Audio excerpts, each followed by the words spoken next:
2025? Say yes or no. Pasagutin naman natin ang ating mga lawyers. So si Attorney Marus, si Attorney Raf, at si Attorney Matt. Question number 1. Kuya Alan, kasi po, yung pinagkatrabaho ko po, nag-host po ng Christmas party nung December. Tapos po, nung dumating na po yung sweldo namin, napag-alaman namin na ibabawas po sa sweldo namin yung ginastos sa Christmas party. Pwede po ba yun na hindi namin alam yung ganun? Attorney, yes or no? No. Kuya Alan, bakit?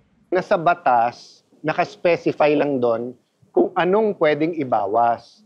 At tama to na policy, di ba? Kasi kung hindi, sino naman mga empleyado ang aangal sa boss? Paano kung sa umaga sabihin, tag-ulan ngayon, binawasan kayo ng tig 100, di ba? O birthday ngayon ni ganito, bawasan kayo tig 200.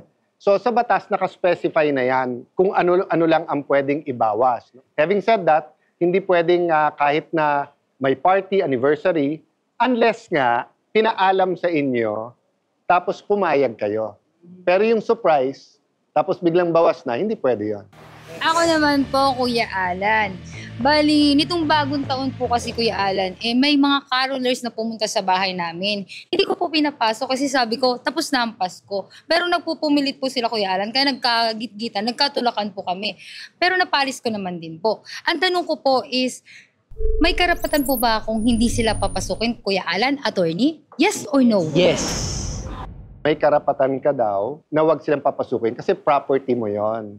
So dito makikita natin yung banggaan ng kultura at karapatan. So kung karapatan ang pag-uusapan, meron na karapatan na wag papasukin. Pero syempre, ang advice ko naman, Christmas spirit, pakiusapan na lang, di ba? Hindi na dapat umabot sa magkatulakan and everything. It's yung community spirit, yung magandang loob. Hindi ka naman pwedeng magpumilit pumasok. Attorney, nung exchange gift po kasi namin nung Christmas party, may mga sobra po akong regalo na natanggap. Akala ko po kasi sa akin po yun. Ngayon, nung pagpasok namin ngayong January, napag-alaman po namin na yung mga sobrang regalo po para po sa ibang katrabaho ko. May mga obligasyon pa po ba ako na isoli yung mga yun? Yes or no? Yes. Bakit, Kuya Alan? Matt, yung Latin term, Solution in debit. at ang ibig sabihin ay? Kung a thing is delivered through mistake, may obligation ka to return it. Yes. Really, you cannot appropriate something for you na wala kang karapatan doon. Hindi mo binili yon, hindi mo binayaran yon, hindi naman sa'yo binigay. Nagkamali lang. Next question? Attorneys, so nung Christmas po kasi, merong nagbigay sa akin na regalo na blow dryer. Ngayon, nabuksan ko na lang po siya after the holidays. Tapos, nung tinetesting ko po siya, ayaw pong gumana nung item. So, yun nga po, dinala ko siya sa store kung saan siya binili ng kaibigan ko. And then, sinabi po nila sa akin na no return, no exchange policy daw po sila. At wala daw po kasi akong gift receipt ng item. Pwede po ba yun? Yes or no? No. Kuya Alan, bakit po? Lalo pag yan ay brand new o sa store nyo bibilin, sa batas may warranty yan. Warranty against hidden defect, against faults, no? So yun yung general rule. Kung halimbawa, ikaw ay electronic shop or yun, shop ng mga beauty products at saka meron kang blower, ini-expect mo umaandar yon. Sabi ng batas, hindi ka pwede magbenta ng sira. Hindi ka pwede magbenta ng wala kang warranty na walang hidden defects yon.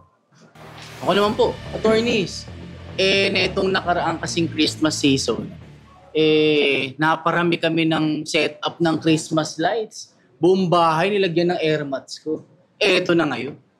Due date na. Ang laki ng bill namin. Hindi kami nakabayad sa due date.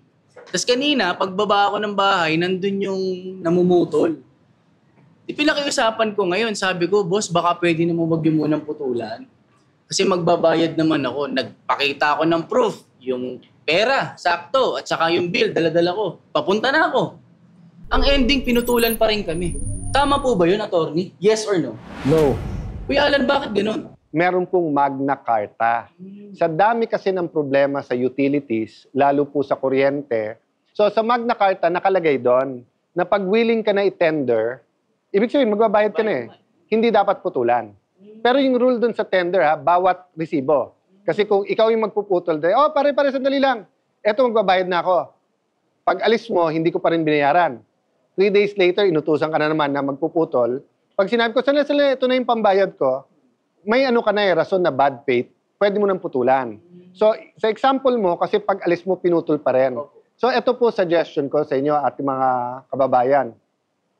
Pag nakasulubong nyo, kaya pagbayad na kayo, tapos binili nyo sa bahay na, uy, pagdadating yung magpuputol, sabihin mo, babayaran na.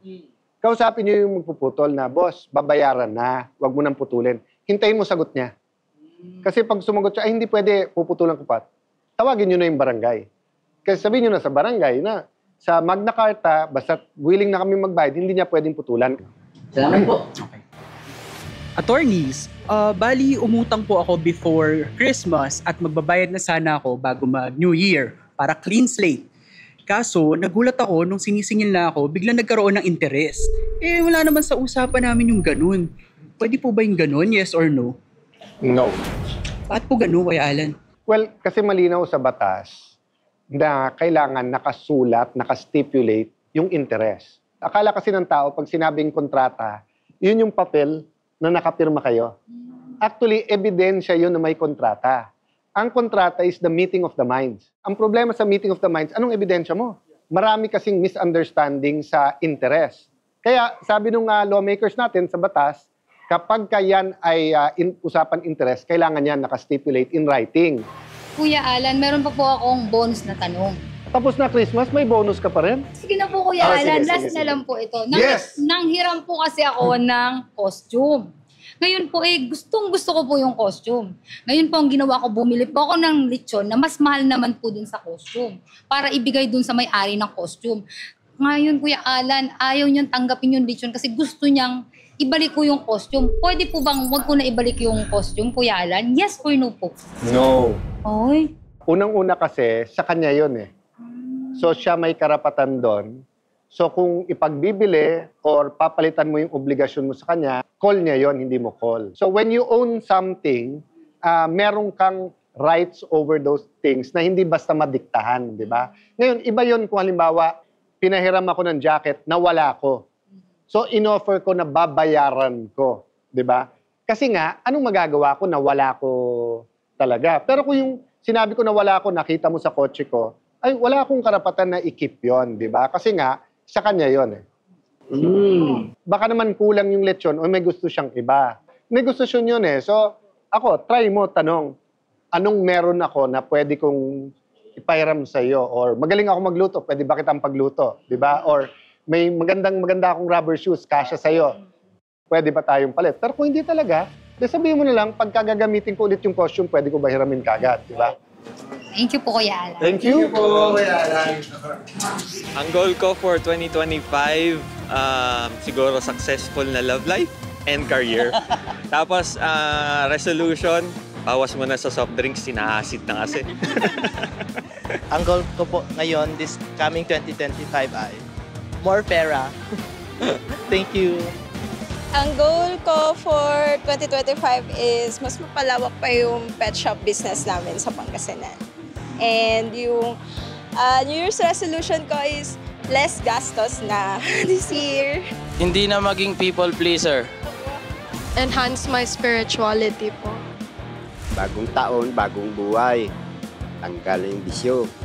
Cayetano in action with Boy Abunda would like to thank Siomai King, ang hari ng siomai. JC Organic Barley. Live healthy. Choose good life. And Seimada from La Luna Cafe. Come home to a delicious tradition. We're located at 103 ML Quezon Avenue, Hagonoy, Taguig. 7. Visit at B6, Bonifacio High Street, BGC, Taguig.